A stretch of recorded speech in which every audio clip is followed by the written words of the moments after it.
Hello चेला, क्या चेला हाल चाल ठीक है? का चेला, चलिए बहुत बहुत स्वागत है हमारे इस चैनल पे सिजगी ज्ञानशाला में। वेलकम। तो आइए चेला, हम लोग पढ़ेंगे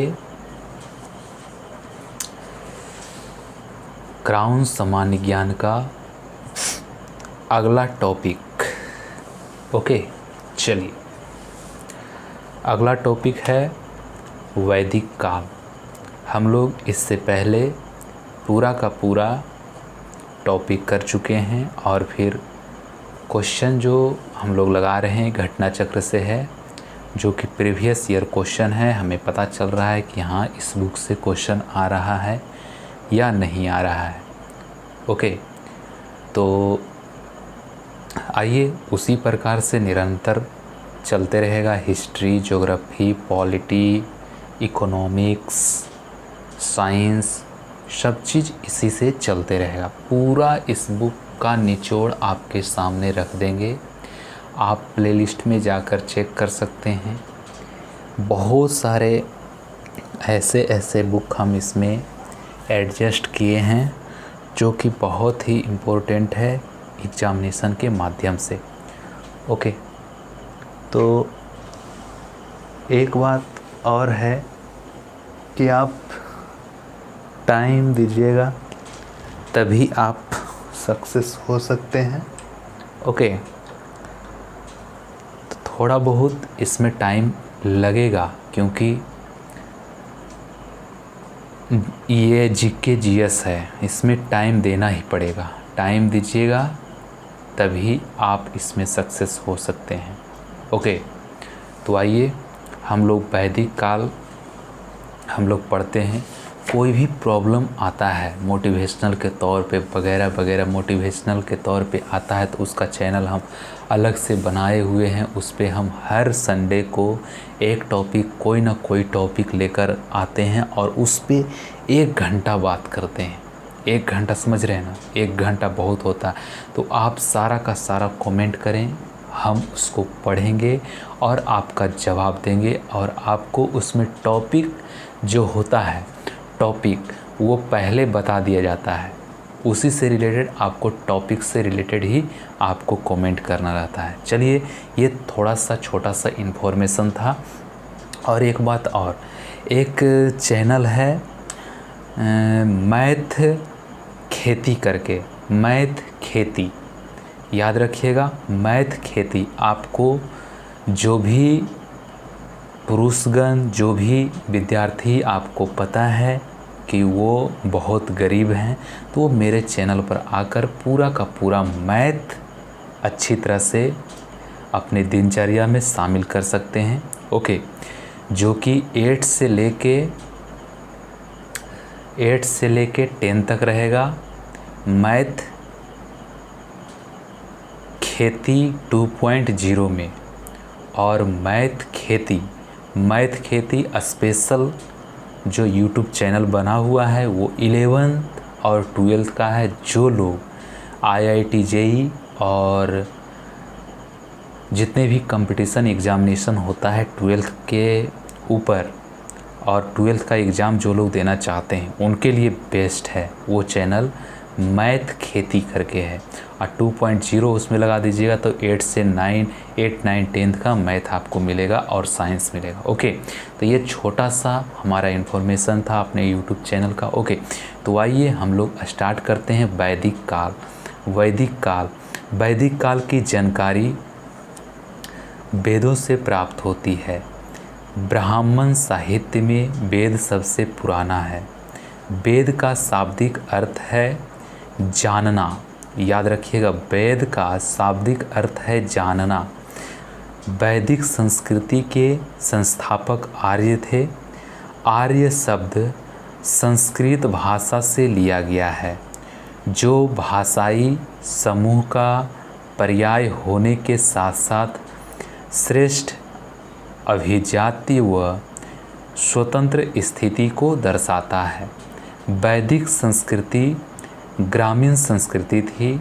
आर्यों को लिपि की जानकारी न होने के कारण वेद श्रवण परंपरा द्वारा पीढ़ी दर पीढ़ी पहुँचाए जाते थे, इसलिए वेदों को श्रुति भी कहा जाता है। याद रखिएगा क्या कहा जाता है? श्रुति। संपूर्ण वैदिक साहित्य को 2 भागों में बांटा जाता है। ठीक है, 2 भागों में कौन कौन सा? श्रुति साहित्य तथा स्मृति साहित्य। श्रुति साहित्य में वेदों के अतिरिक्त ब्राह्मण, आरण्यक एवं उपनिषद आते हैं। ये लंबे समय तक श्रवण परंपरा के माध्यम से चलते रहे तथा बाद में इनका संकलन किया गया। वेदों का संकलन कृष्ण द्वैपायन व्यास ने किया था, इसलिए वे वेद व्यास कहलाए। क्या कहलाए? वेद व्यास। स्मृति साहित्य मनुष्यों द्वारा रचित है। इसमें वेदांग सूत्र एवं ग्रंथ शामिल है। बहुत ही इम्पोर्टेंट है। अब चलिए वैदिक काल का सबसे पहला चीज़ कि ये क्या चीज़ है, तो वेद। इनकी संख्या कितना है? वेद की संख्या क्या है, कितना है? तो 4 है। कौन कौन सा है? ऋग्वेद, सामवेद, यजुर्वेद, अथर्ववेद। ओके, अब देखिए जो ऋग्वेद है, ऋग्वेद में कुल 10 मंडल, ठीक है, 10 मंडल होता है। 11 बालखिल्य सहित एवं 1028 सूक्ति है। इसमें 10,580 मंत्र है, जिसमें 118 दोहराए गए हैं। अतः कुल 10,462 मंत्र है। याद रखिएगा 10,462 कुल मंत्र है। ओके, यहाँ तक तो प्रॉब्लम नहीं आना चाहिए। अब देखिए अगला जो पॉइंट है ये है ऋग्वेद के मंत्रों का उच्चारण होत्री या होता द्वारा किया जाता था। ओके, दूसरे से 7वें मंडल को प्राचीन मंडल या वंश मंडल कहा जाता है। कृषि संबंधित जानकारी 4थे मंडल से प्राप्त होती है। ओके, गायत्री मंत्र जिसकी रचना विश्वामित्र ने की थी का उल्लेख 3रे मंडल में है। 7वां मंडल वरुण को समर्पित है एवं 9वें मंडल के 144 सूक्तों में सोम का वर्णन है, सोम का वर्णन है। याद रखिएगा। विदुषी महिलाएं लोपामुद्रा, सिक्ता, अपाला, घोषा आदि ने कुछ ऋचाओं की रचना की। ऋग्वेद में इन महिलाओं को ब्रह्मवादिनी कहा गया।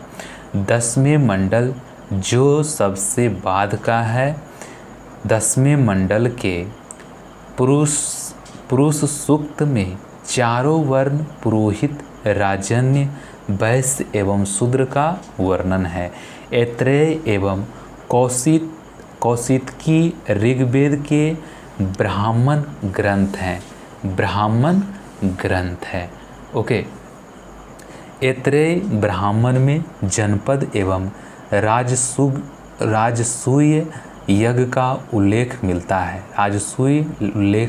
है। ओके, ऋग्वेद में यमुना का उल्लेख 3 बार एवं गंगा का उल्लेख 1 बार हुआ है। ओके, याद रखिएगा। इस वेद में सोमरस का वर्णन सर्वाधिक बार हुआ है तथा इंद्र को पुरंदर का मीन्स होता है किला तोड़ने वाला। पुरंदर, इंद्र को पुरंदर कहा गया है। ओके, और अगला है आयुर्वेद ऋग्वेद का उपवेद है। मीन्स आयुर्वेद ऋग्वेद का ही उपवेद है आयुर्वेद। याद रखिएगा, बहुत ही इम्पोर्टेंट है। ऋग्वेद में पुरुष देवता की प्रधानता है। ओके, पुरुष देवता की प्रधानता है। इंद्र का वर्णन सबसे अधिक 250 बार किया गया है एवं अग्नि का 200 बार किया गया है। वेदों की कई शाखाएं हैं। साकल शाखा ऋग्वेद से जुड़ी एकमात्र जीवित शाखा है। ओके, ऋग्वेद से जुड़ी एकमात्र शाखा है। ओके, चलिए अगला है सामवेद। पहला हम लोग क्या पढ़े थे? ऋग्वेद। दूसरा क्या है? सामवेद। सामवेद है, सामवेद गाई जाने वाली ऋचाओं का संकलन है जिनके पुरोहित उद्गाता कहलाते थे। अगला पॉइंट है, सामवेद से ही सर्वप्रथम 7 स्वरों की जानकारी प्राप्त होती है, इसलिए इसे भारतीय संगीत का जनक माना जाता है। गंधर्व वेद सामवेद का उपवेद है। सामवेद का उपवेद गंधर्व और ऋग्वेद का उपवेद है आयुर्वेद। ओके, सामवेद में कुल मंत्रों की संख्या 1549 है। इनमें से 75 मंत्रों के अतिरिक्त शेष ऋग्वेद से लिए गए हैं।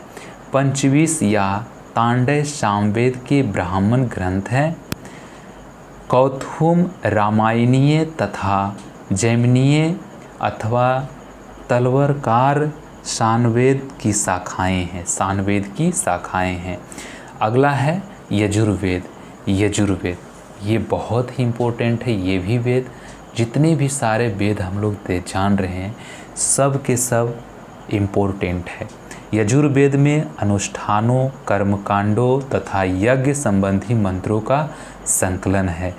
इनके पुरोहित को अर्धव्यु कहते थे।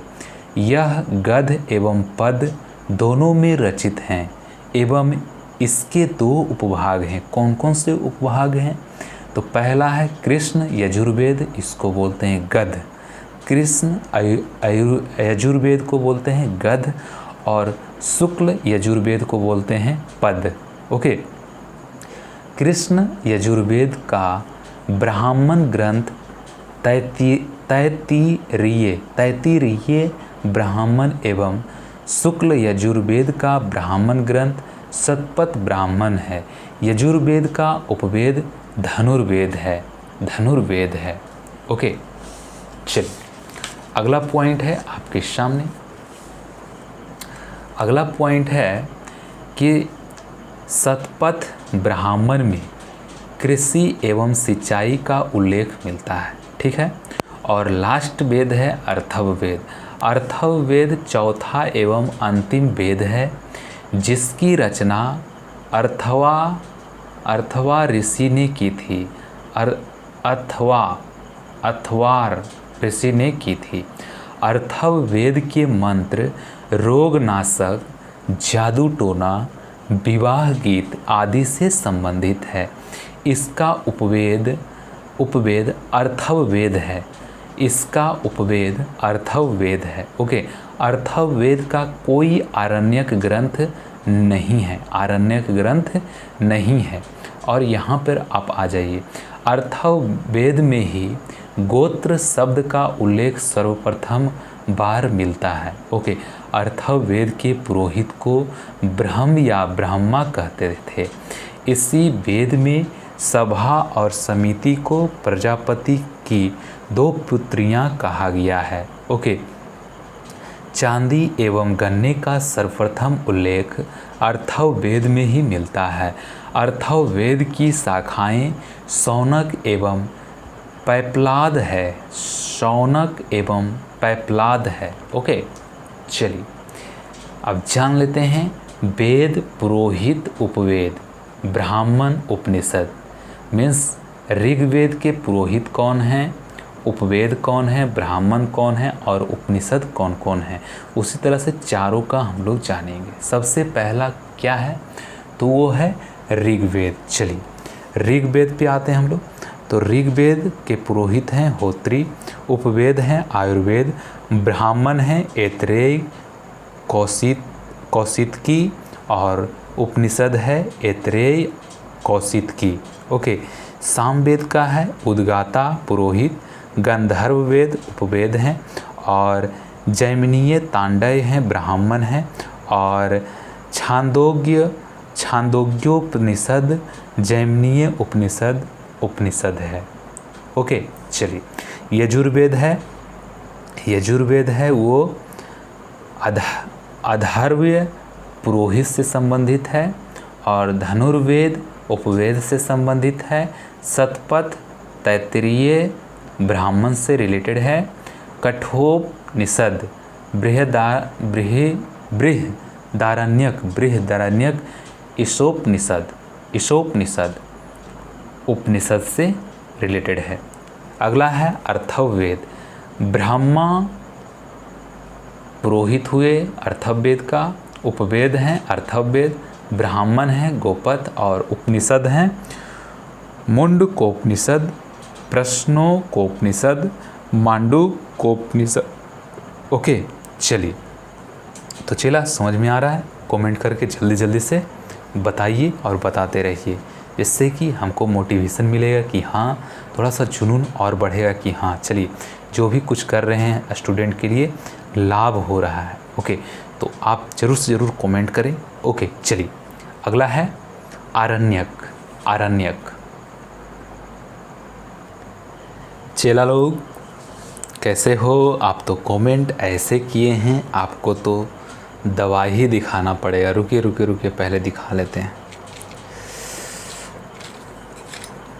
चलिए देखिए, इसीलिए वीडियो थोड़ा सा वक्त लगा है। 2-3 दिन आप बर्दाश्त नहीं कर सकते हैं, दूसरा का मजबूरी भी थोड़ा बहुत समझिए चेला लोग। एक तो क्या कहें, छोड़िए, चलिए आपको दिखा दिए हैं, आपको संतोष हो गया होगा। अभी भी आप लोग कमेंट कर रहे हैं, थोड़ा सा समझिए, कुछ प्रॉब्लम ही होता है तभी। ऐसे तो हम ऐसा नहीं है। ओके चलिए, कोई बात नहीं, आपको प्रूफ हम दिखा दिए हैं। कहिएगा तो लिस्ट भी दिखा देंगे। चलिए कोई बात नहीं, चलिए सुधर गए हैं आप। चलिए कोई बात नहीं, हाँ हर इंसान से गलती होता है। चलिए कोई बात नहीं, ठीक है। चलिए, हम लोग पढ़ रहे थे आरण्यक में पहला टॉपिक है ऋषियों द्वारा जंगलों में की जाने वाली रचनाओं को आरण्यक कहते हैं। ओके, ऋषियों द्वारा ये दार्शनिक रहस्यों से परिपूर्ण है। सही बात है। आरण्यकों की संख्या 7 है तथा ये ज्ञान मार्ग एवं कर्म मार्ग के बीच सेतु का कार्य करते हैं। इनमें नाम ब्राह्मण ग्रंथों से जुड़े हैं, जैसे कि ऐतरेय, बृहदारण्यक, कौशितकी, शतपथ। और अगला पॉइंट है, बहुत इम्पोर्टेंट पॉइंट है, अथर्ववेद का अपना कोई आरण्यक ग्रंथ नहीं है। याद रखिएगा, आरण्यक हम लोग पढ़ रहे थे। क्या पढ़ रहे थे? आरण्यक। अगला जो है उपनिषद है। उपनिषद वेदों का अंतिम भाग है। सही बात है, इसलिए इन्हें वेदांत भी कहा जाता है। वेदांत। उपनिषदों में हमें दार्शनिक चिंतन मिलते हैं। उपनिषदों की कुल संख्या 108 है, जिनमें से 11 महत्वपूर्ण है। अगला पॉइंट है, मुंडकोपनिषद से सत्यमेव जयते शब्द लिखा गया है, मीन्स लिया गया है। ओके, और ईशोपनिषद में गीता का निष्काम कर्म का पहला विवरण मिलता है।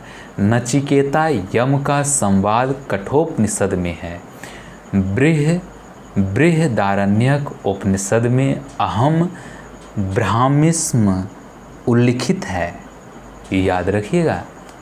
चलिए, अगला पॉइंट, बृहदारण्यक उपनिषद में ही पूर्ण जन्म का सिद्धांत एवं याज्ञवल्क्य गार्गी संवाद का वर्णन है। श्वेताश्वतर उपनिषद में सर्वप्रथम भक्ति शब्द का उल्लेख मिलता है। वेदांग। अगला है वेदांग। वैदिक मूल ग्रंथ का अर्थ समझने के लिए वेदांगों अर्थात वेदों और वेद के अंगभूत शास्त्रों की रचना की गई है। ये वेदांग हैं शिक्षा उच्चारण विधि, कल्प, कर्मकांड, व्याकरण, निरुक्त, भाषा विज्ञान, छंद और ज्योतिष। ओके चलिए, स्मृति ग्रंथ, स्मृति ग्रंथ है। स्मृति ग्रंथ के अंतर्गत स्मृति, धर्मशास्त्र एवं पुराण आते हैं। ओके, ये हिंदू धर्म के कानूनी ग्रंथ भी कहे जाते थे और जाते हैं। मनु स्मृति, मनु स्मृति 200 ईसा पूर्व यह सबसे प्राचीन स्मृति ग्रंथ है। मेधातिथि, मेधातिथि गोविंद राज भरूची एवं कल्लुक भट्ट मनु स्मृति पर टीका लिखने वाले विद्वान हैं। याज्ञवल्क्य स्मृति ईसा पूर्व 100, इसके भाष्यकार हैं विज्ञानेश्वर, अपरार्क एवं विश्वरूप। महाभारत, महाभारत यह व्यास की कृति है जिसमें कुल 18 पर्व हैं, कुल 18 पर्व हैं। प्रारंभ में इसमें केवल 8800 श्लोक थे और इसका नाम जय संहिता था। बाद में यह बढ़कर 24,000 श्लोक का हो गया और भारत नाम से प्रसिद्ध हुआ। अंततः इसमें 100,000 मीन्स 1 लाख इसको बोलते हैं श्लोक हो गए और यह सतसाहस्री या महाभारत कहलाने लगा। अगला है रामायण। इसकी रचना वाल्मीकि ने की थी। मूलतः इसमें 6,000 श्लोक थे जो बढ़कर 12,000 श्लोक हो गए और अंततः 24,000 श्लोक हो गए। अगला है पुराण। पुराण की संख्या 18 है।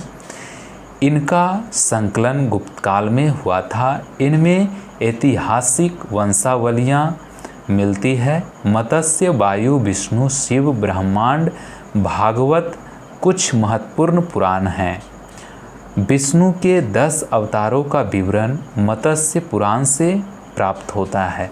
यह सबसे प्राचीन पुराण है। ओके, सूत्र 4 प्रमुख सूत्र इस प्रकार है। कौन कौन सा सूत्र है वो हम लोग को जानना बहुत ही ज़रूरी है। कौन कौन सा सूत्र है? पहला है गृह सूत्र। गृह सूत्र, इसमें जात कर्म, नामकरण, उपनयन, विवाह, श्राद्ध और घरेलू या पारिवारिक अनुष्ठानों का विधि विधान दिया गया है। स्रोत सूत्र, इसमें राजा के द्वारा अनुष्ठेय सार्वजनिक यज्ञों के विधि विधान दिए गए हैं। धर्म सूत्र, इसमें धर्म संबंधी विभिन्न क्रियाओं का वर्णन है। शुल्ब सूत्र, शुल्ब सूत्र, इनमें यज्ञ वेदी के निर्माण के लिए विविध प्रकार के मापों का विधान है। ज्यामिति एवं गणित का अध्ययन यहीं से आरंभ होता है। सही बात है। वैदिक पद को ऋचा, गध को यजुष एवं गेय को पद के नाम और पद को सोम मीन्स यजुष एवं गेय गध को बोलते हैं और पद को शाम बोलते हैं, शाम कहते हैं। अगला पॉइंट है, बहुत इम्पोर्टेंट है। व्याकरणाचार्य पाणिनि के अनुसार ऋग्वेद की 21 शाखाएं हैं। ऐत्रेय ब्राह्मण में राजा को विषमता कहा गया है। विषमता कर लेने वाला स्वामी, स्वामी विषमता मतलब होता है कर लेने वाला स्वामी, विषमता। मत्स्य पुराण में सातवाहन, विष्णु पुराण में मौर्य वंश एवं वायु पुराण में गुप्त वंश का वर्णन है। वेद त्रयी, इसमें ऋग्वेद, सामवेद एवं यजुर्वेद शामिल है। प्रस्थान त्रयी, इसमें ब्रह्मसूत्र, भगवत गीता एवं उपनिषद शामिल है। ओके, चलिए। ऋग वैदिक काल कितना से कितना ईस्वी तक है? ऋग वैदिक काल तो 1500 से 1000 ईसा पूर्व के काल को ऋग वैदिक काल कहते हैं। 1500 से 1000 ईसा पूर्व को आर्यों का आगमन एवं विस्तार ऋग वैदिक काल में ही हुआ था। आर्यों के आर्यों के, अब देखिए इसमें जो है ऋग्वैदिक काल, ये आपको तो खुद ब खुद याद रहना चाहिए। ओके, अब देखिए आर्यों का आगमन एवं विस्तार। आर्यों के आगमन के विषय में विद्वान एक मत नहीं है। ओके, अब देखिए यहाँ से हम लोग बहुत ही अच्छे ढंग से, जी आइए चला लोग आर्यों का आगमन एवं विस्तार में। आर्यों के आगमन के विषय में विद्वान एक मत नहीं है। आर्यों के आगमन के संदर्भ में मैक्स मूलर का मत सर्वमान्य है। इसके अनुसार आर्यों का मूल स्थान मध्य एशिया था। इसकी पुष्टि जीव विज्ञानियों ने भी की है। M17 नामक आनुवांशिक संकेत मध्य एशिया के 40% से अधिक लोगों में पाया जाता है, जो कि दिल्ली के 35% से अधिक हिंदी भाषी लोगों में मिला है। इस आधार पर जीव विज्ञानियों ने यह निष्कर्ष निकाला है कि आर्य मध्य एशिया से भारत आए।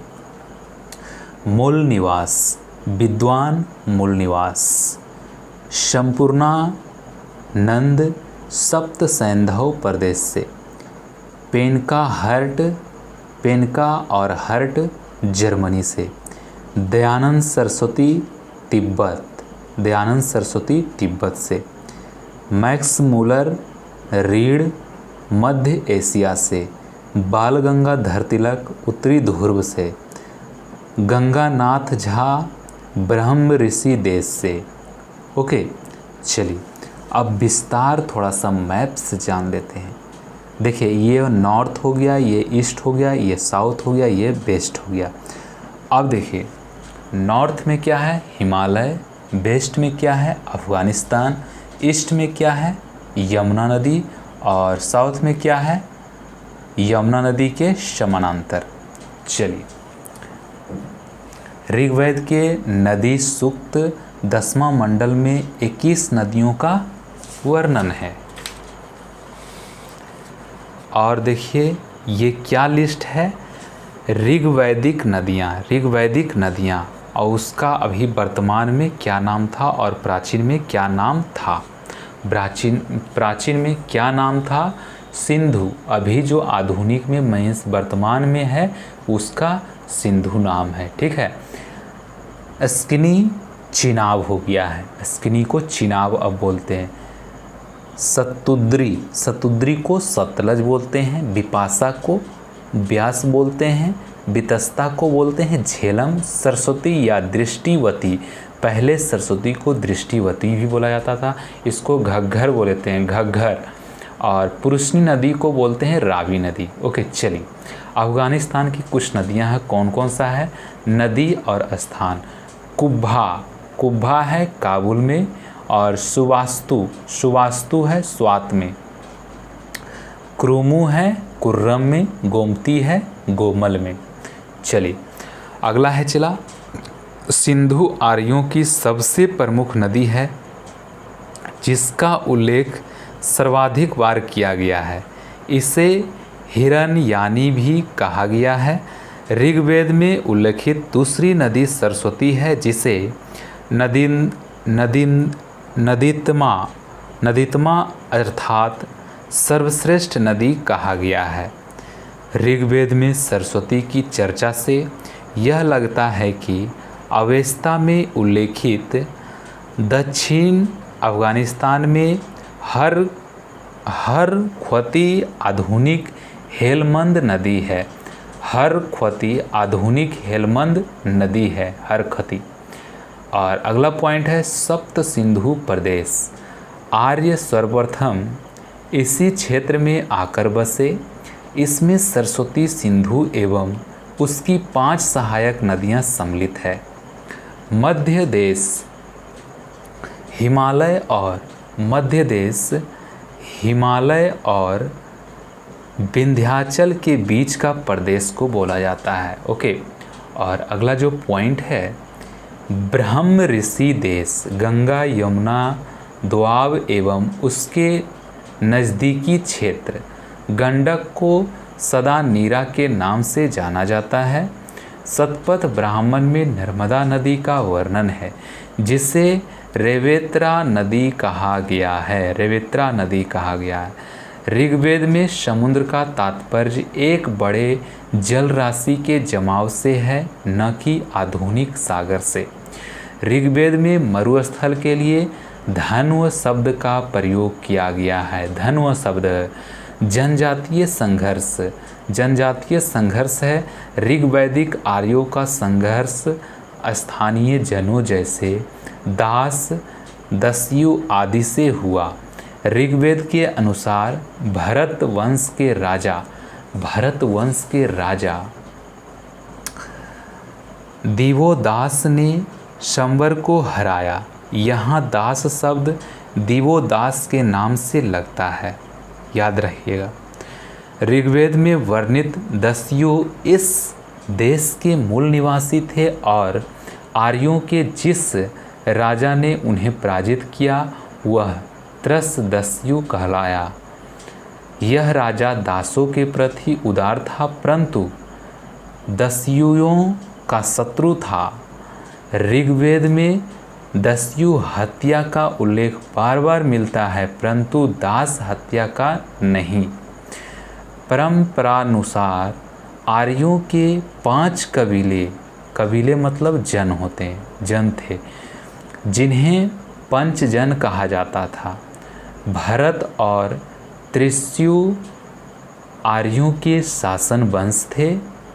भरत वंश और 10 राजाओं के बीच पुरुषनी नदी के तट पर दशराज्य युद्ध हुआ। इस युद्ध का वर्णन ऋग्वेद के 7वें मंडल से है। इस युद्ध में आर्यों के राजा सुदास थे एवं अनार्यों के राजा भेद थे।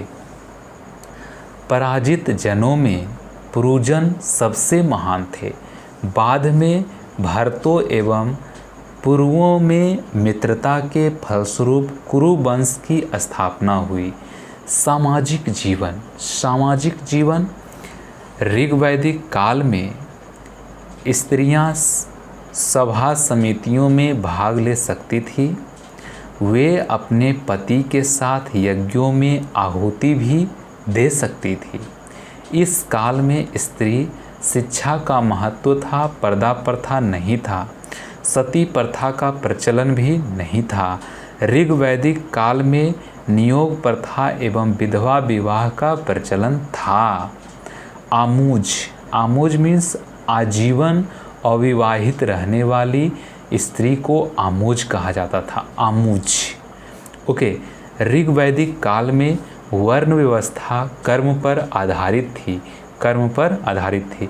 इस काल में मुख्यतः 3 प्रकार के वस्त्र होते थे। वास मीन्स मध्य भाग में पहना जाने वाला वस्त्र। अधिवास मीन्स चादर या ओढ़नी की तरह वस्त्र। नीवी कवर के नीचे वाला वस्त्र, कमर के नीचे वाला वस्त्र। और ऋग्वैदिक काल में शाकाहारी व मांसाहारी दोनों प्रकार के भोजन का प्रचलन था। यव मतलब जौ प्रमुख फसल थी। नमक व मछली का नमक याद रखिएगा। नमक बहुत सारे बुक में नमक नहीं मिलेगा आपको। नमक व मछली का उल्लेख इस काल में नहीं मिलता है। देखिए, और ऋग्वैदिक काल में सामाजिक संगठन का आधार गोत्र या जन्म मूलक संबंध था। समाज पितृसत्तात्मक था। सबसे छोटी इकाई परिवार मतलब कुल थी। इसका प्रधान कुलपति होता था। आर्थिक जीवन ऋग्वैदिक काल एक ग्रामीण सभ्यता थी, सभी को मालूम है, जहां आर्यों की अर्थव्यवस्था का मुख्य आधार पशुपालन था तथा कृषि गौण कार्य थी। इस काल में गाय का अत्यंत महत्व था। ऋग्वेद में गाय का उल्लेख 176 बार हुआ है।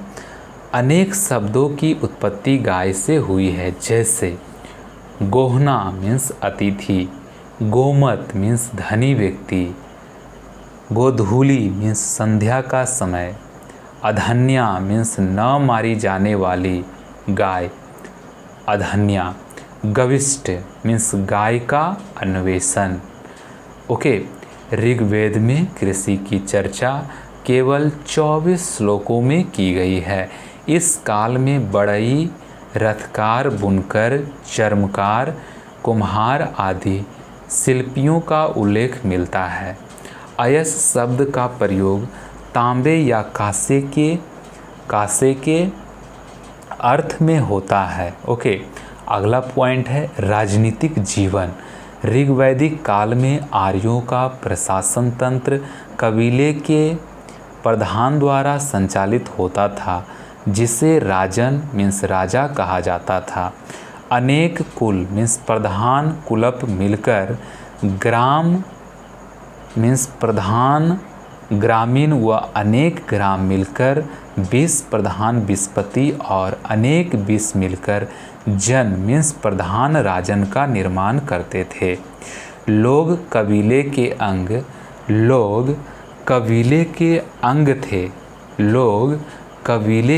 अंग थे क्योंकि उन दिनों राज्य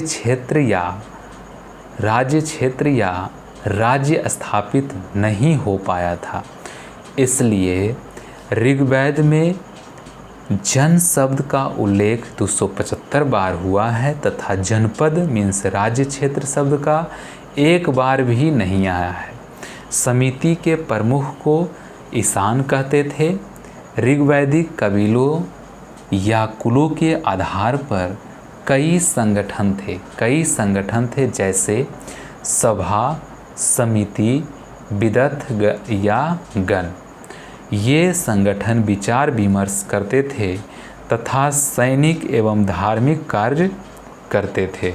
चलिए अगला पॉइंट है आपके सामने। अगला पॉइंट है सभा और समिति इतने महत्वपूर्ण थे कि राजन इनका समर्थन पाने के लिए बेताब रहता था। ऋग्वेद में वर्णित बलि राजा को दिया जाने लगा और दिया जाने वाला स्वैच्छिक कर था। दैनिक प्रशासन में राजन की सहायता के लिए पुरोहित सबसे महत्वपूर्ण अधिकारी होता था। इस काल में वशिष्ठ एवं विश्वामित्र दो महान पुरोहित हुए। वशिष्ठ रूढ़िवादी थे एवं विश्वामित्र उदार थे। सेनानी, ग्रामीण, ब्रजपति अन्य अधिकारी थे। धार्मिक जीवन। वैदिक ग्रंथों में कुल 33 देवताओं का उल्लेख है। ऋग्वेद में सबसे अधिक प्रतापी देव इंद्र थे, जिन्हें पुरंदर किला तोड़ने वाला या वृत्रहंता या सोमापा भी कहा जाता है। इंद्र पर 250 सूक्ति है। इन्हें बादल का देवता भी माना गया है जो वर्षा देता है। ऋग्वैदिक देवताओं में दूसरा स्थान अग्नि का है, जिन पर 200 सूक्ति है। अग्नि ने देवताओं और मानवों के बीच मध्यस्थ का काम किया है। तीसरा स्थान वरुण का है, जो जल या समुद्र का देवता माना गया है। उसे प्राकृतिक संतुलन का रक्षक भी कहा गया है। वरुण का उल्लेख 176 बार किया गया है और एक टेबल है, उसमें दिया गया है अन्य प्रमुख ऋग्वैदिक देवता सोम, मरुत, उषा, पुषण, अरण्य यानी धौ। देखिए, सोम वनस्पति के देवता हैं, मरुत आंधी के देवता हैं, उषा प्रगति एवं उत्थान की देवी हैं, पुषण पशुओं के देवता हैं, अरण्य यानी जंगल की देवी हैं, धौ मीन्स आकाश का देवता है, सबसे प्राचीन। चलिए, हम लोग अभी पढ़ रहे थे, जितने भी चीज़ पढ़े हैं वो किससे रिलेटेड था? ऋग्वैदिक काल से। 1500 ईस्वी से लेकर 1000 ईस्वी पूर्व तक के काल को ऋग्वैदिक काल बोलते हैं। अगला यहाँ पर है जो हम लोग पढ़ने वाले हैं, उत्तर वैदिक काल। 1000 ईस्वी से लेकर 600 ईसा पूर्व तक के काल को बोलते हैं उत्तर वैदिक काल। आर्यों की भौगोलिक सीमा। उत्तर वैदिक काल में आर्यों का भौगोलिक विस्तार उत्तर में हिमालय, दक्षिण में विंध्य पर्वतमाला, पश्चिम में अफगानिस्तान एवं पूर्व में उत्तरी बिहार तक था। उत्तरी बिहार तक था। सामाजिक संगठन। उत्तर वैदिक काल का समाज 4 वर्णों में विभक्त था। ब्राह्मण, राजन्य या क्षत्रिय, वैश्य और शूद्र। इस वर्ण व्यवस्था का आधार कर्म से बदलकर जन्म हो गया। चारों आश्रम ब्रह्मचर्य, गृहस्थ, वानप्रस्थ एवं संन्यास का सर्वप्रथम उल्लेख जावलोपनिषद में मिलता है। ओके, याद रखिएगा, बहुत ही इम्पोर्टेंट है। उत्तर वैदिक काल में नारियों की स्थिति में गिरावट आई। ऋग्वैदिक काल में जहाँ स्त्रियां का उपनयन संस्कार होता था, वहीं उत्तर वैदिक काल में स्त्रियों का उपनयन संस्कार बंद हो गया। अथर्ववेद में कन्या के जन्म की निंदा की गई है। ऐत्रेय ब्राह्मण में कन्या को चिंता का कारण बताया गया है। तैत्तिरीय आरण्यक में स्त्रियों को शूद्रवत पतित कहा गया है। वही शतपथ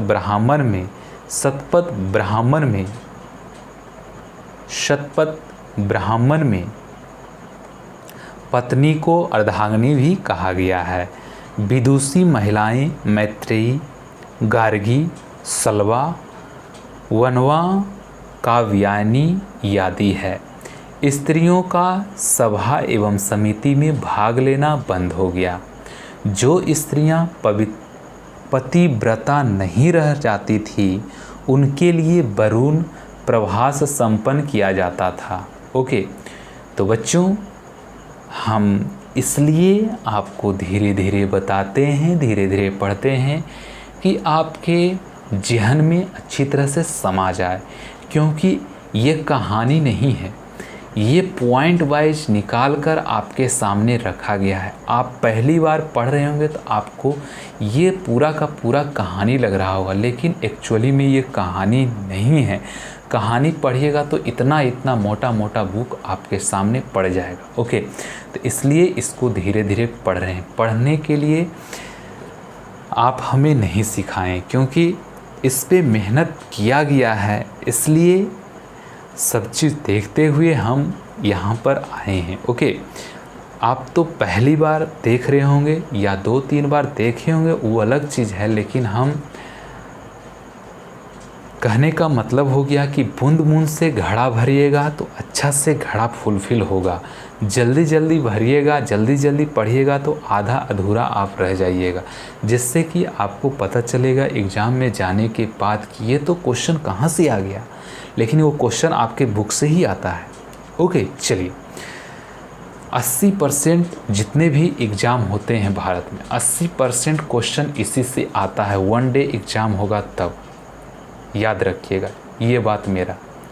कहीं से आप मैचिंग कर सकते हैं और कमेंट में करिएगा, बताइएगा। ओके, चलिए, और आपको देने वाले हैं कि ये क्वेश्चन देखिए, क्राउन से आया है या लुसेंट से आया है, दोनों का क्लास बाइलिंगुअल चल रहा है आपके सामने। चलिए, आर्थिक जीवन। उत्तर वैदिक काल में आर्यों की अर्थव्यवस्था का प्रमुख आधार कृषि था। इस काल में कई प्रकार की फसलों का उत्पादन होने लगा, जैसे व्रीहि मतलब चावल, मास मतलब उड़द, यव मतलब जौ, गोधूम मतलब गेहूँ आदि। उत्तर वैदिक काल में लोहे की जानकारी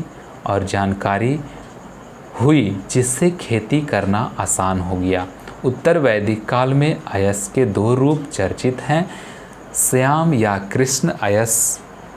कृष्ण अयस, अयस मतलब लोहा, तथा लौह अयस मीन्स तांबा। कृष्ण अयस बोलते हैं लोहा को, या श्याम बोलिए या कृष्ण अयस बोलिए, लोहा को बोला जाता है। अगला पॉइंट है शतपथ ब्राह्मण में हल संबंधी विधान का वर्णन है। उत्तर वैदिक काल के लोग 4 प्रकार के मृदभांडों से परिचित थे, काला व लाल, काली पॉलिशदार, चित्रित, धूसर और लाल मृदभांड। इनमें से चित्रित धूसर मृदभांड उनके सर्वोपरि वैशिष्ट्य का सूचक हैं। 1000 ईसा पूर्व लोहा सर्वप्रथम कर्नाटक के धारवाड़ में मिला। इसी समय पाकिस्तान के गंधार क्षेत्र में भी लोहे का प्रयोग होने लगा। सर्वाधिक लौह औजार अतरंजी खेड़ा से प्राप्त हुए हैं। खेती और विविध शिल्पों की बदौलत अब उत्तर वैदिक काल के लोग अस्थायी जीवन अपनाने में समर्थ हो गए। राजनीतिक जीवन उत्तर वैदिक काल में राजकीय प्रभुत्व सामने आया। विदत लगभग समाप्त हो गया एवं सभा समिति का प्रभाव भी कम हो गया। इस काल में कबीलों ने जनपद रूप ग्रहण किया, जैसे भरत व पुरु ने मिलकर कुरु जनपद की स्थापना की तथा तुर्वस व क्रीवीस ने मिलकर पांचाल जनपद की स्थापना की। उत्तर वैदिक काल में राजाओं को विभिन्न नामों से पुकारा जाता था। उत्तर का शासक विराट कहलाता था, दक्षिण का भोज, पूर्व का सम्राट, पश्चिम का स्वराट एवं मध्य का शासक राजा कहलाता था। ओके, राजा का पद अनुवांशिक बन गया, जो सामान्यतः उनके ज्येष्ठ पुत्र को मिलने लगा। इस काल में संग्रहिता, गोवी, कर्तन जैसे अधिकारियों का अस्तित्व सामने आया। राजाओं का प्रभाव उनके यज्ञों द्वारा और बढ़ने लगा। राजसूय यज्ञ, अश्वमेध यज्ञ, वाजपेयी यज्ञ। अब देखिए, राजसूय यज्ञ राज्याभिषेक के समय में, अश्वमेध यज्ञ साम्राज्य विस्तार के लिए, वाजपेयी यज्ञ रथ दौड़ की आकांक्षा से शक्ति प्रदर्शन के लिए। ओके, अब देखिए अगला है धार्मिक जीवन। धार्मिक जीवन उत्तर वैदिक काल में धर्म कर्मकांड आधारित हो गया। इस काल के महत्वपूर्ण देवता थे प्रजापति, ब्रह्मा, शिव मतलब रुद्र और नारायण मतलब होता है विष्णु। ये सब भगवान थे, महत्वपूर्ण देवता थे। अगला है पूषण, जो ऋग वैदिक काल में पशुओं के देवता थे, अब शूद्रों के देवता हो गए। इस काल में गृहस्थों के लिए पंच महायज्ञ भी होने लगा। पंच महायज्ञ, उसके बारे में हम लोग जान लेते हैं। पंच महायज्ञ का मतलब ब्रह्म यज्ञ, देव यज्ञ, पितृयज्ञ, अतिथि यज्ञ, भूत यज्ञ, ये इसमें पंच महायज्ञ में शामिल होता है। अब देखिए, ब्रह्म यज्ञ का मतलब ऋषियों के प्रति कृतज्ञता, देवज्ञ मतलब देवताओं के प्रति कृतज्ञता, पितृयज्ञ मीन्स पितरों के प्रति कृतज्ञता, यतिथि यज्ञ यतिथियों के प्रति कृतज्ञता, भूत यज्ञ समस्त जीवों के प्रति कृतज्ञता। अब देखिए अगला पॉइंट है आपके लिए, जाबलोपनिषद में चारों आश्रम का उल्लेख एक साथ मिलता है। उत्तर वैदिक काल में ही षड दर्शन का उदय हुआ। ओके, एक तरफ देखिए दर्शन, एक तरफ है प्रतिपादक। सांख्य के प्रतिपादक हैं कपिल मुनि, योग के पतंजलि, न्याय के गौतम ऋषि, वैशेषिक कनाद मुनि और पूर्व मीमांसा जैमिनी, उत्तर मीमांसा वादरायण। ओके, 16 संस्कार। 16 संस्कार, उत्तर वैदिक काल में 16 संस्कार काफ़ी लोकप्रिय हुआ। कौन से 16 संस्कार है उसके बारे में हम लोग जानते हैं। पहला है गर्भाधारण, पुष्वन, सीमांतोन्नयन, जातकर्म, नामकरण, निष्क्रमण, अन्नप्राशन, चूड़ाकर्म, कर्णछेदन, विद्यारंभ, उपनयन, वेदारंभ, केशांत, समावर्तन, विवाह एवं अंत्येष्टि। पॉइंट अगला है, इसमें उपनयन संस्कार एक महत्वपूर्ण संस्कार था जो शूद्रों को छोड़कर शेष तीनों वर्णों के लिए था। ब्राह्मण, क्षत्रिय एवं वैश्य के बच्चों का उपनयन संस्कार क्रमशः 8 वर्ष, 11 वर्ष तथा 12 वर्ष की अवस्था में होता था। ये बालक इस संस्करण के बाद द्विज मतलब दोबारा जन्म कहलाते थे। ओके, अगला है विवाह, अनुलोम विवाह। इनमें पुरुष उच्च वर्ण का एवं महिला निम्न वर्ण की होती थी। प्रतिलोम विवाह, इसमें पुरुष निम्न वर्ण का एवं महिला उच्च वर्ण की होती थी। गृह सूत्रों के अनुसार 8 प्रकार के विवाह होते थे। कौन कौन से विवाह होते थे 8 प्रकार का, वो अच्छी तरह से जानिए। पहला है ब्रह्म विवाह, यह सबसे प्रचलित एवं उत्तम विवाह था। दैव विवाह, यज्ञ करने वाले ब्राह्मण से पुत्री का विवाह किया जाता था। आर्य विवाह तीसरा नंबर में, कन्या का पिता वर से गाय लेकर कन्या का विवाह कर देता था। प्रजापत्य विवाह, इनमें कन्या का पिता वर को वचन देता था। असुर विवाह, वर से मूल्य लेकर कन्या को बेचा जाता था। गंधर्व विवाह, यह प्रेम विवाह था जिसमें माता पिता की अनुमति नहीं ली जाती थी। राक्षस विवाह, इस विवाह में वधू का अपहरण किया जाता था। पैशाच विवाह, यह जबरदस्ती किया जाने वाला विवाह था।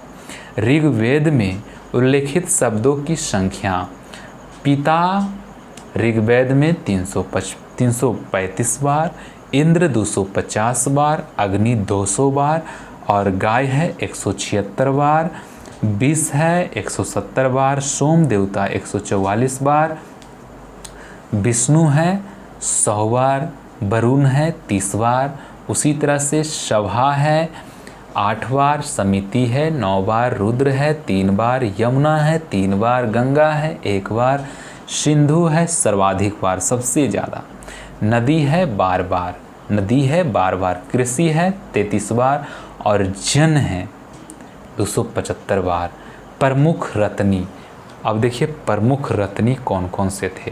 प्रमुख रत्नी, सेनानी सेनापति, ग्रामीणी गांव का मुखिया को बोलते थे और संग्रहिता कोषाध्यक्ष को बोलते हैं, भाग दूध को बोलते हैं, कर संग्रहक, सूत को बोलते हैं रथ सेना का नायक, गोवी कर्तन का गवाध्यक्ष या वनपाल बोलते हैं।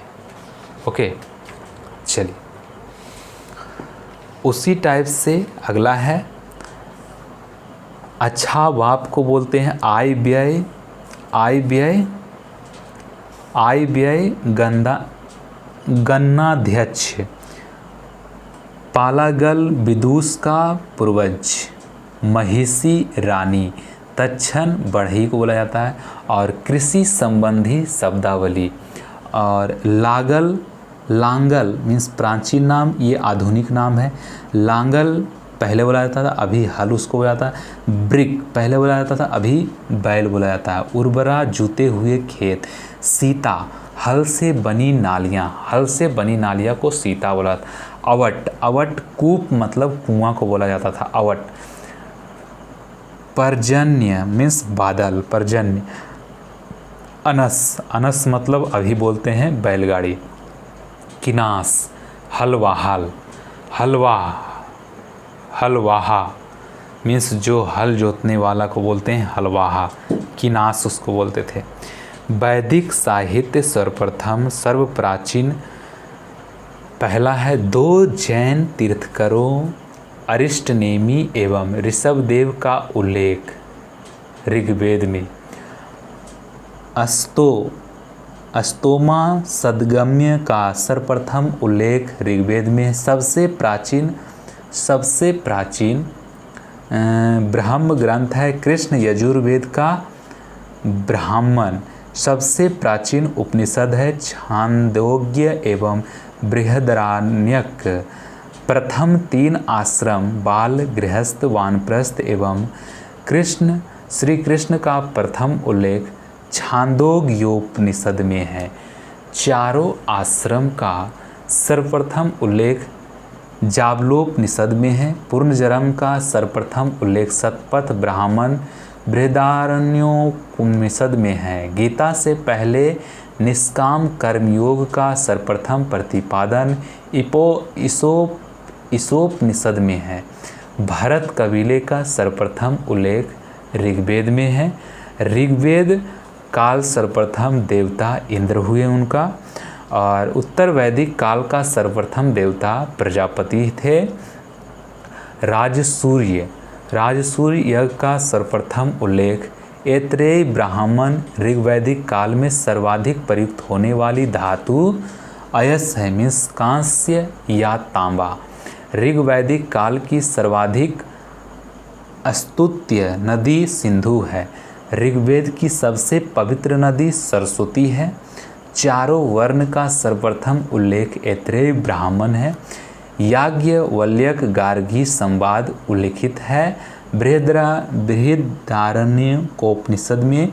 वैश्य शब्द का सर्वप्रथम प्रयोग मिलता है वाजस्नेयी संहिता में। और अगला जो पॉइंट है श्वेताश्वर उपनिषद समर्पित है रुद्र देवता को। कृषि संबंधी प्रक्रिया का उल्लेख ऋग्वेद के किस मंडल में है? तो ये है चतुर्थ मंडल में। तो मित्रों एवं चेला लोग, जितने भी अभी आप देख रहे थे वैदिक काल, उनसे आग्रह है कि ये तो टॉपिक था आपका थ्योरी पार्ट तो पूरा हो गया है। अब आपको कैसे पता चलेगा कि ये क्वेश्चन आ रहा है या नहीं आ रहा है? तो देखिए, हम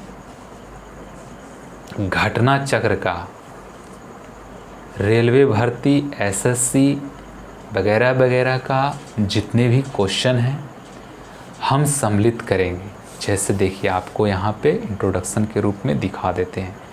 जैसे वैदिक काल है इसका, तो इसका अलग से वीडियो बनेगा क्योंकि वीडियो बहुत लंबा हो चुका है। ओके, तो अगले वीडियो में हम लोग बताएंगे कि देखिए ये क्वेश्चन इस बुक से आ रहा है, ऐसे क्वेश्चन आता है, और आपको लगेगा कि नहीं ये क्वेश्चन तो अलग ही है। चलिए, ये थोड़ा सा इन्फॉर्मेशन था, और जल्द से जल्द सब्सक्राइब कीजिए, लाइक कीजिए और शेयर कीजिए, दबाकर अपने मित्रों को भेजिए, क्योंकि ऐसा क्लास तो नहीं मिलने वाला है। ओके, हमारे हिसाब से, क्योंकि इस पे बहुत ही मेहनत करने वाले हैं। चलिए, तो वीडियो में बने रहने के लिए धन्यवाद। जय हिंद, जय भारत, टेक केयर।